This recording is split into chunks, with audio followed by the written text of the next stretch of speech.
Good evening, everyone. My name is John Tibbetts, and I'm the Assistant Director here at the Atwood Museum.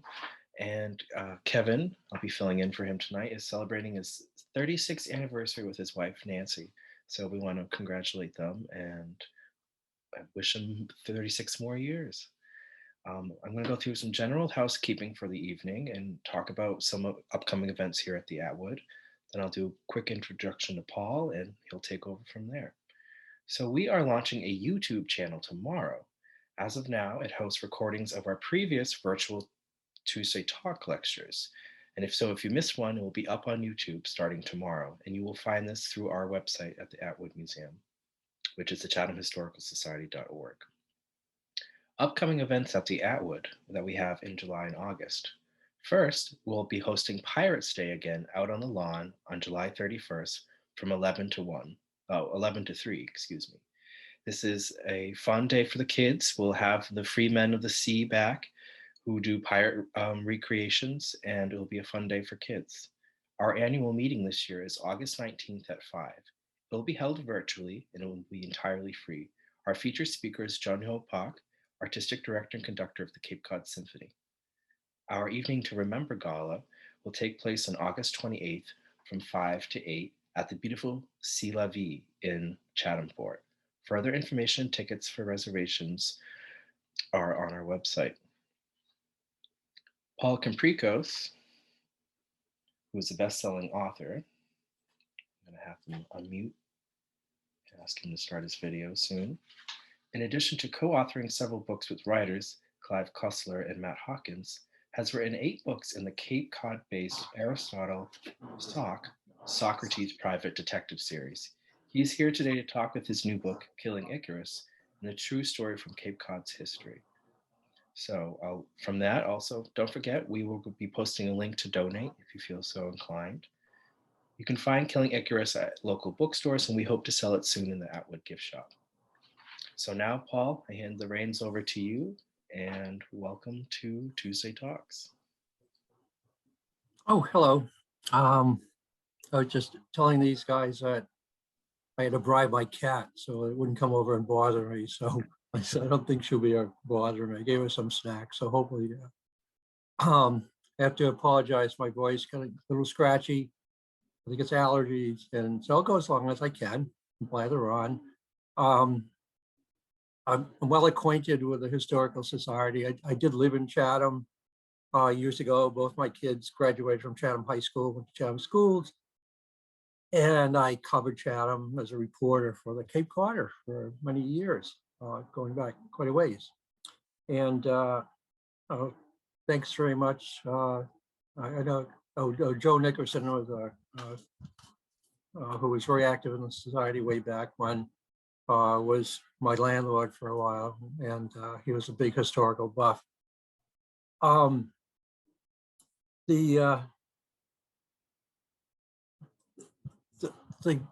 The way I brought Chatham into this is a down Cape story, but as many as you know, that in 1918 there was a U-boat attack on the tugboat Perth Amboy off of Nauset Beach, and I believe the Germans succeeded in sinking the tugboat and some of the barges it was pulling, and they sent a torpedo into Nauset Beach, and it exploded harmlessly.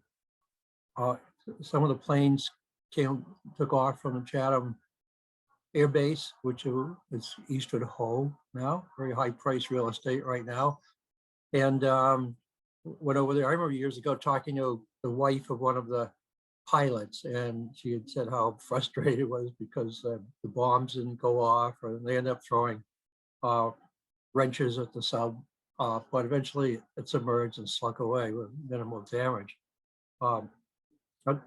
10 years later, the Germans were back, but as I said in the promotional material, this time was a friendly invasion. This time it was from the air. And there was that little known story at the time, for a long time, when the Germans soared over the dunes and beaches of Cape Cod for a period of time in the 20s, that kind of brought me to this book. One of the things that you hear as a writer, you get asked is, where do you get your ideas? And I usually say everywhere, because you get them from magazines and TVs. You get them observations while traveling. I plot. I always had a plot where someone wanted to take over.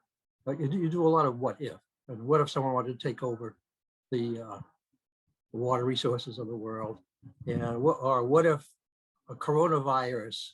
In one of my books, what if a Chinese coronavirus turned into a pandemic? That was a book I wrote in 2009, I believe. And the book before this one was inspired by the shark activity off Cape Cod. A lot of it off Chatham, where we go boating sometimes, so we're aware of that.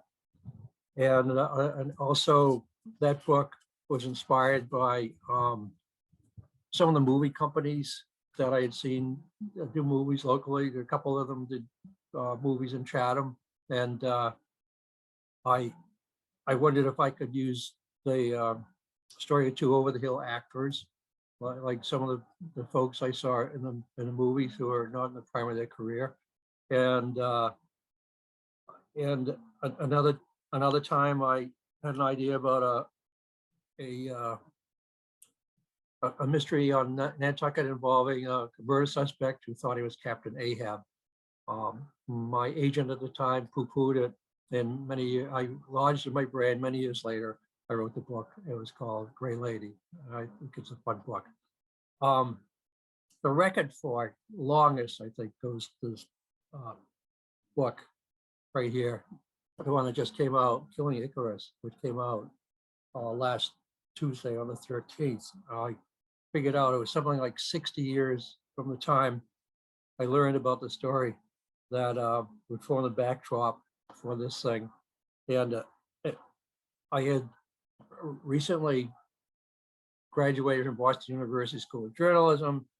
I was either newly married or about to be married to a young Wellfleet girl, 19, she was young. And I had taken a job at the Cape Codder newspaper in Orleans, or many jobs. Everyone did. It was partly a job shop at the time, and everyone did every kind of job. And I think it was on a Sunday, because that's what folks did after church on Sundays. And I married in a good Congregationalist family. We'd go visit people, because around 1960, 61, there wasn't much going on in Wellfleet. And my wife's family suggested that we go over to see Cookie and Larry Cardinal, who ran Cook's Camps off LeCount Holloway in South Wellfleet. And I remember she was very feisty. I remember they both chain smoked. They were very nice. And at one point I got up and I walked around the room, and I think this is the picture I saw up on the wall. And so Cookie, Clarice, as Cookie his name was, explained that this had to do with a glider school that had been on the hill where the cottage colony was now. And that was news to me. It turned out this was a very historic place. Marconi had stayed on the hill in one of the cottage when he was doing his wireless, transatlantic wireless experiments. L.D. Baker, the Banana King, owned some property, owned some houses over there. So there was a lot that went on. So I remember they saying that the gliders were launched off the hill with what were essentially like big rubber bands, and they were hauled back up on the hill by horses. And this is a boathouse, so you can see there was a substantial investment in the school, and that a number of the instructors were German, and I thought that was curious. And in fact, Cookie's friend had a crush on one of the German instructors. Cookie didn't see much in him at all, but this young woman did. So I was a city guy, and I was still learning about Cape Cod and all the surprises. You found all kinds of things that you had no idea it happened on Cape Cod. So later on, I got a job. I went for the Cape Codder, went to the Cape Cod Standard Times, came back to the Cape Codder as a staff reporter and photographer, and I would be there for 20 years. I had a number of editorial jobs, and one of them was editor of the Summary, which was a summer supplement, and I was chock full of art gallery ads and restaurants and all that. It was my job to come up with a story, and I needed a cover story every week for 13 weeks, I think. And so I remembered the glider story, and I wondered if there was anything on that. And I talked to some of the people at the paper, and they were vaguely familiar with it. In the way newspaper people have a superficial knowledge of everything under the sun. And they gave me a couple of names to talk to. I heard somewhere that the Smithsonian Institution would provide historical photos on request. So I wrote them and asked them if they had anything on the subject. And I requested articles of poppies and photos of early glider activity on Cape Cod. In 1973, I think I got a big fat envelope from the librarian at the Aerospace Museum of the Smithsonian, and details about flights made on Cape Cod by the German air ace, Peter Hesselbeck. And one of the pictures that they sent me was Peter Ace. He looks right like an ace, doesn't he? And this was his glider.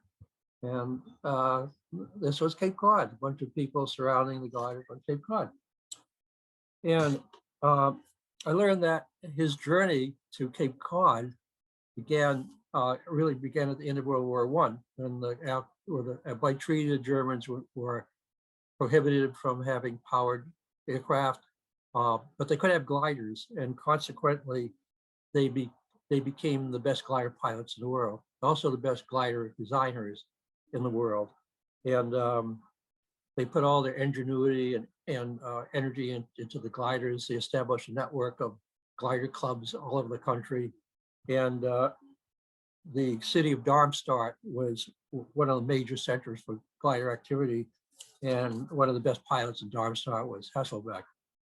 So about the same time, the 24-year-old heir to the J.C. Penney department store fortune was getting into gliders. He'd just gotten out of Yale, recently divorced, and he used some of his family money to set up a New York syndicate. It was called the American Motorless Aviation Corporation, and he wanted to promote glider flight in the United States. He was a pilot itself, and he thought that they would build gliders of German design, but that this would be good for the aircraft industry in the United States. And to that end, he brought Hesselbeck and two other German glider experts to the United States, hoping they would further interest in gliding in the States. They tried flying off the New Jersey Palisades, and it was okay, but then they heard that Cape Cod was a wonderful place for gliding activity. And they picked up their gliders and headed for Truro. And if you read Thoreau's Cape Cod, there's an interesting passage there where he's near Highland Light, and he talks about the updrafts so strong about the cliffs, they blow stones and other stuff to the top of the cliffs. And this is a quote. He said, both men and boys amuse themselves by running and trying to jump off the bank with their jackets spread and being blown back. So the wind would come in off the water, it would hit the side, the vertical, and go up, and would create these currents of air that, you see the gulls using them all the time. So although the war only ended about 10 years earlier, apparently these three Germans were engaging, charming.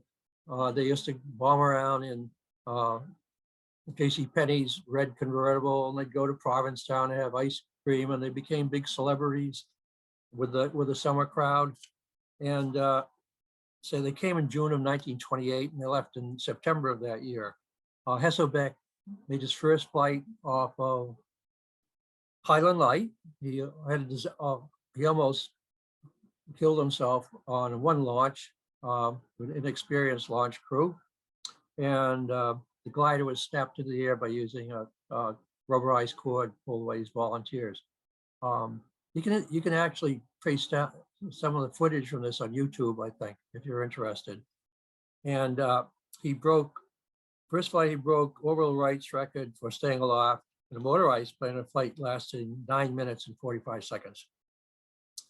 And a couple of days later, he launched off of Cornhill on the base side, stayed in the air for 4 hours and 5 minutes, and he hoped to break the world's record of 14 hours and 23 minutes. You had to have a steel bladder to do that, I think. But the wind changed and he had to set down a well fleet. So on the basis of those flights, they established the school in South Wellfleet. They built a number of buildings there. I showed you. Oh, wait a second. This was Hasselbeck's glider. Try this one. That it was quite, even with my gyrations, you can see it was quite modern in design when compared to the box planes that were flown in World War I. And the Wright brothers, this was the plane of the future, and the Germans were designing it. This is a guy named Ralph Barnaby, flew off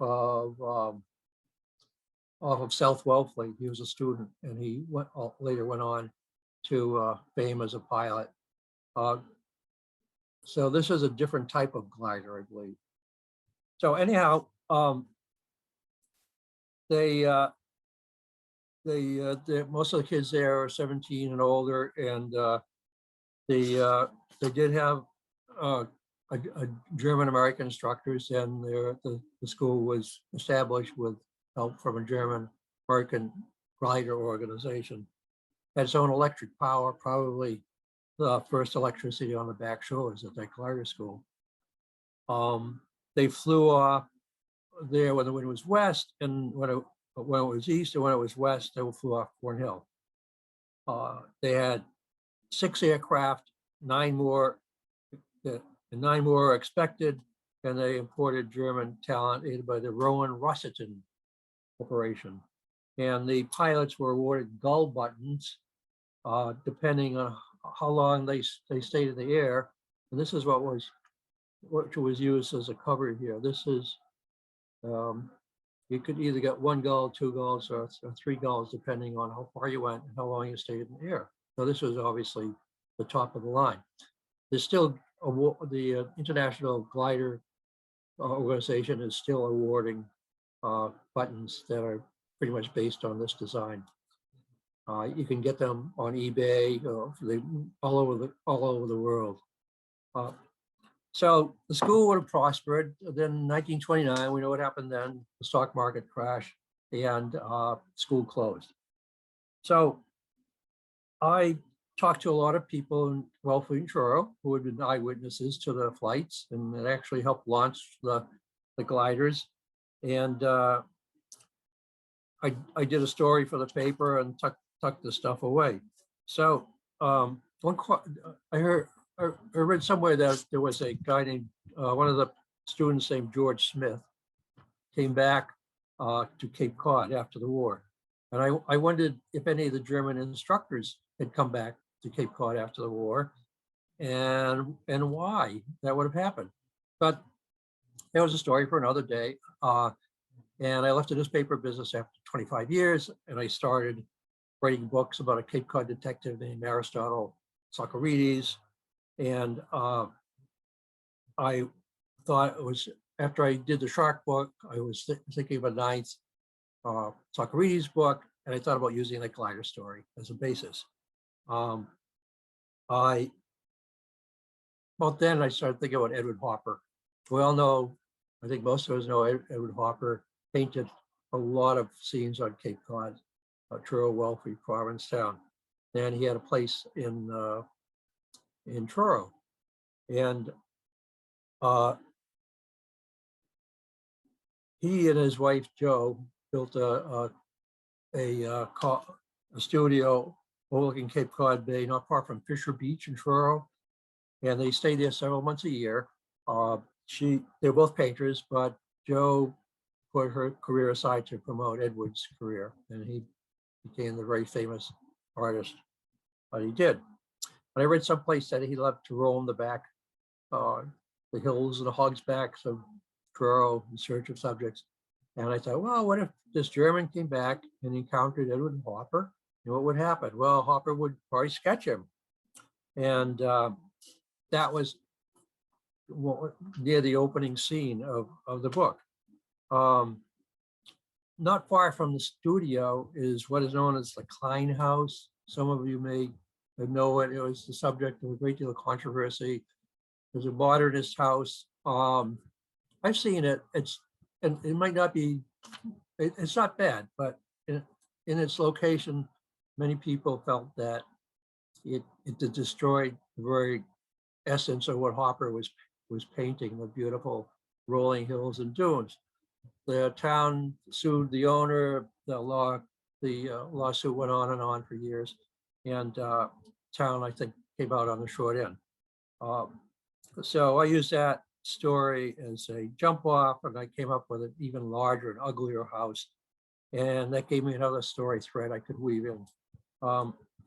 And I decided not to do my regular detective story. I would use a female protagonist. I would make her an art historian whose life has been torn apart, and she comes to Truro and try and pull the life together, and runs into and encounters a reenactment of one of these early glider flights and gets drawn into the mystery.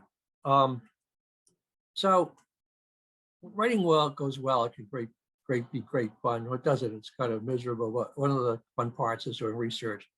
So my wife Christy is a great research companion, and takes amazing photographs, and she likes to see new stuff, and I can bounce ideas off of her.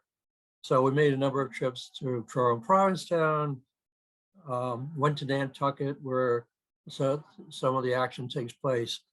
And the original flight was on Cornhill. When we looked at that, it was quite developed. They only said, oh, you couldn't do a reenactment of the flight up Cornhill. Now there are too many buildings up there.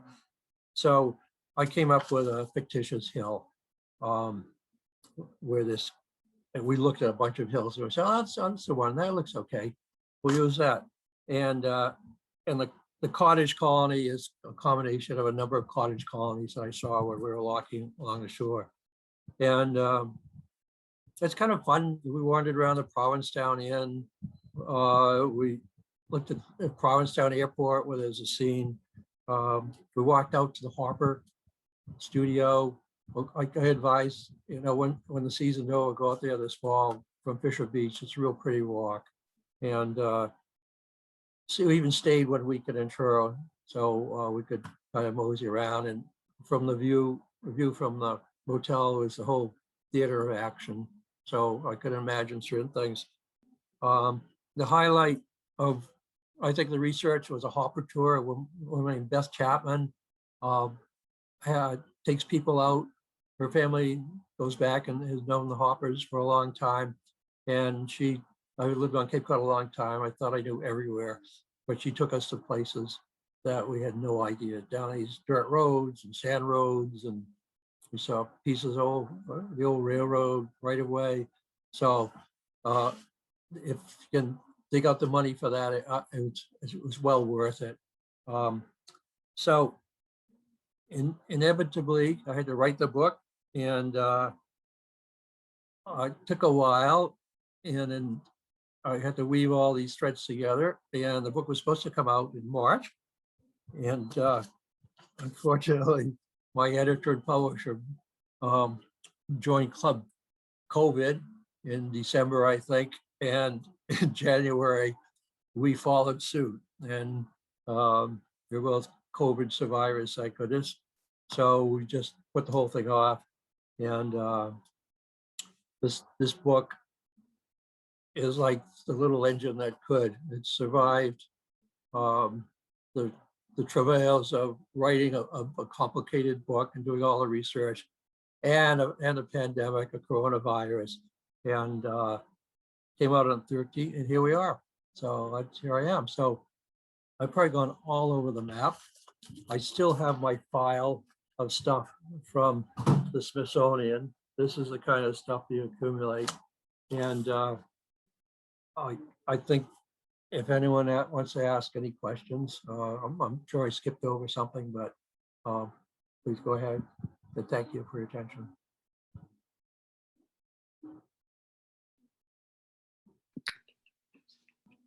Well, one question I have for you, Paul, is in Killing Icarus, you chose to use a female protagonist for the first time. Yeah. So do you want to talk about that? Sure. I did the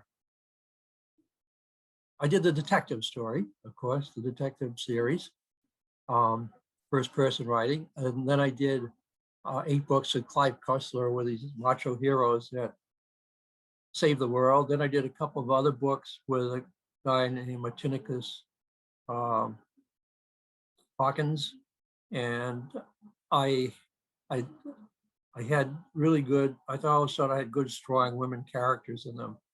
And I thought, why not do something different or change? I always had male characters in the lead, so why not have a good, strong woman character in the lead? And she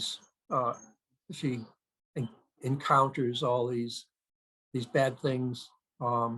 She comes to Cape Cod thinking that she's going to do walks on the beach and sunsets and all this stuff, and she gets drawn into the middle of an international thing. That was another thing I did. I wanted it to be a bigger book than just a local type of mystery book, so I introduced international themes into it. I hope successfully, but it was interesting. I enjoyed doing the woman character, and I think she turned out well. And a couple of reviews had commented on that, and I was very pleased to see that they were perceptive enough to see what I was trying to do, make a woman character who would carry the day and not just be a foil for a male character. Although there is a male character in several male characters in the book, she's the one who carries the day. And maybe it would also, from another point of view, it might also increase my readership too, because most of the people who buy books in the country are women. So I think she's a good character. So a couple of people have said, why don't you write another book using her? Yeah. So one question comes from Katie Nelson, and she asks, have you flown in a glider yourself? Pardon? Have you flown in a seaplane, a glider yourself? No. I mean, years ago, they used to fly them out of Marston's Mills Airport, and I would go by and I'd see them. I thought, gee, that would be a cool thing to do. And I don't think they do it anymore. They would tow you up and then let you float all. It made a lot more sense than jumping out of a plane with a parachute, which they do over there now. But I don't think they have the gliders there anymore. I think technically they might call soaring planes. I think a glider goes from one point to a low point. The gliders that like Hessel back float with the right amount of winds and the right skill of the glider pilot, they could stay up for days probably. But no, I never have.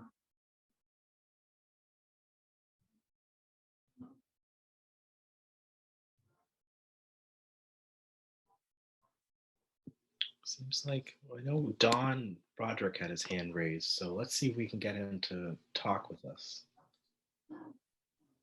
Okay, Don, you're here with us. Okay, you think I'm unmuted? Can you hear me? We can. Yeah, yeah, I do. Oh, Paul, it's so nice to see you on my screen here, Thank you. and welcome. Thank you. Okay, I have a basic question here. Could you please explain to the audience about the Greek mythology legend of Icarus? Yeah, well, in simple terms, actually, when I got into it, it's a lot more complicated than the. Oh gosh, I think one of the Greek historians or writers wrote a poem or a story called Icarus, which is much more complicated than the one most of us are familiar with.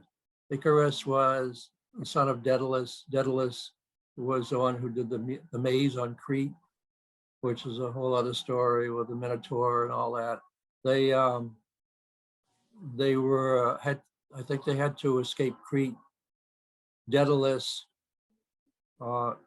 fashioned wings using feathers and wax, and he and his son Icarus, who flew toward the Greek mainland, he cautioned his son not to fly too high, too close to the sun, because that would melt. And being a young, rash young guy, he flew high, and the wax melted, and he fell to his death. I think it might have been a cautionary tale, as many of the things were in those days. Don't mess in the realm of the gods, because they'll take care of you. So it was kind of very loosely allegorical with the story. And later in the story, I came up, there's a bad corporation, I don't want to spoil it, there's a bad corporation, and I decided to name it Suma, after the sun. And I think it kind of worked. I'll have to go back and read it and see if it does. So it's very, very loose use of that Icarus, but the whole idea of Birdmen has been in people's imaginations for years. And one of the things, I'll just add to that, the Peter Hasselbeck and the other Germans, some of the people who knew them, they would see them sitting out on the dunes, and they would watch, the Germans would watch the flight of the gulls for hours, studying how the gulls came in and used the updrafts to stay aloft and circle and do all the things that gulls did. So there's that overlap. That's Icarus.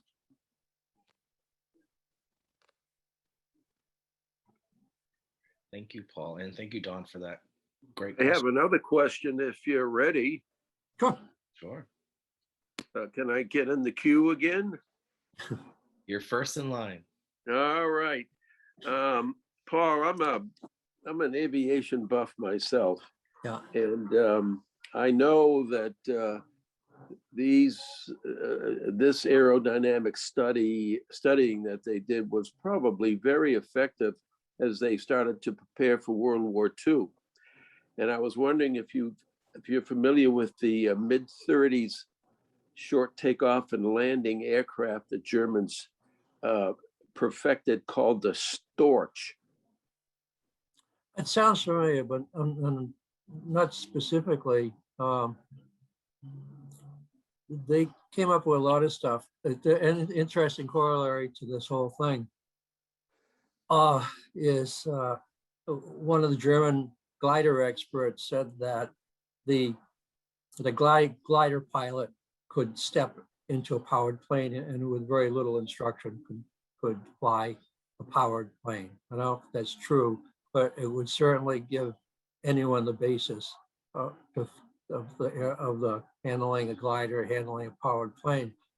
And that's what happened. It was kind of counterproductive when the Allies banned Germany from going to powered planes. They became wonderful glider pilots, and that provided the whole basis for the Luftwaffe and the German airplane industry. The designers they had cut their teeth As a matter of fact, the Nazis assimilated all the glider clubs into the Nazi machine, air machine, and they liked that the training they provided and the esprit that with the glider pilots that they could incorporate into their own pilot. So maybe we shouldn't have banned them.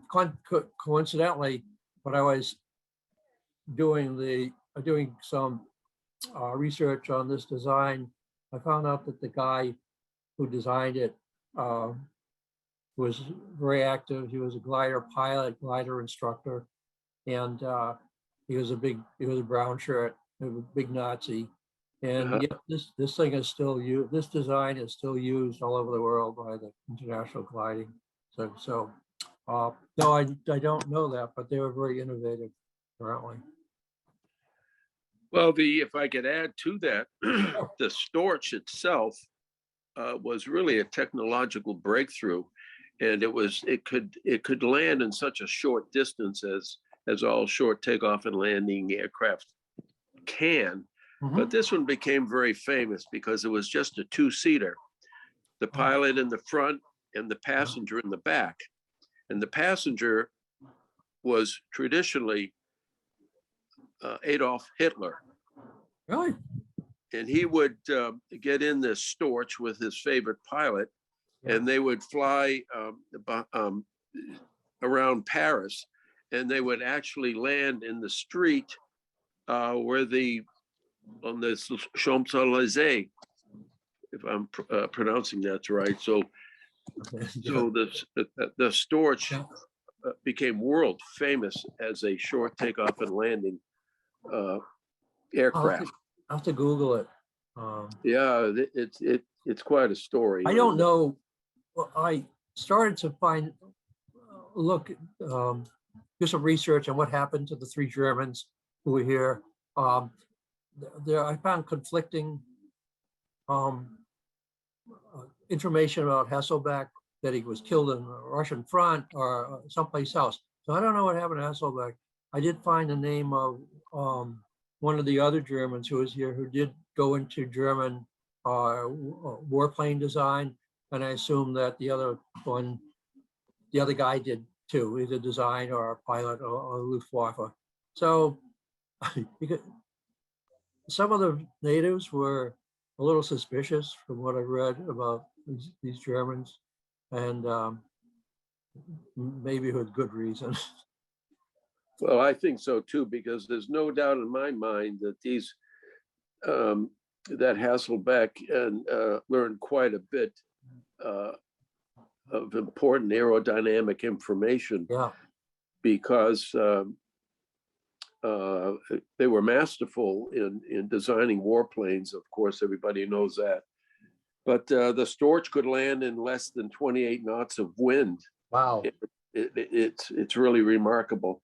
And there are still some examples of this aircraft flying in the world. Without Adolf Hitler this time. Without Adolf in the back seat. That's true. This thing I'm holding the wrong way just shows you how sophisticated their design. This is 1928, 29. And you can see the precursors in World War II aircraft and the design here, the Mercer-Schmitt and Parkers and all those things. Absolutely. Thank you for that. Oh, thank you. Thank you for that information. So we have one more question, Paul, and it's saying, considering all the research you did, how long did it take you to write Killing Icarus? You might have mentioned this earlier, but from the initial idea to getting it published and having it released last week. Yeah, it's hard to tell because there were so many interruptions on. This might have been the longest I've ever taken. Probably from beginning to end, maybe 3 years, and that's very untypical. When I wrote with Cussler, they wanted a book a year, so that's what I did for a long time, and it's very hard to do. But then when I went back on my own, I would do a book every 2 years. It seems to be my average. So this one, I think the publisher had some issues, and this happened and then that happened, and I think the book might have been ready a year ago to have gone through the final phases of publishing. So I would say from beginning on, maybe around 3 years. I couldn't believe that we did the Truro Hopper tour in July of 2018, and I was still working on the book there. I still haven't figured it out. So I'm getting older and slower and finding more things to take my time, like doing nothing. So I don't miss the book a year. I miss the money part of that, but I don't miss the actual pressure and work that went with the Cussler books. Sure. Well, if no one else has any further questions, I think we'll wrap it up here, Paul. Thank you so much for Thank your you for time. inviting me. Oh, yeah. It was great fun. I get to do this all over again for the Truro Historical Society in a couple of weeks. That's great. Yeah, no, you'll Thank be you. well Thanks, rehearsed. everyone, for giving up your happy hour. Well, thank you, everyone, and we will tune in a month or so for our next lecture. So stay tuned.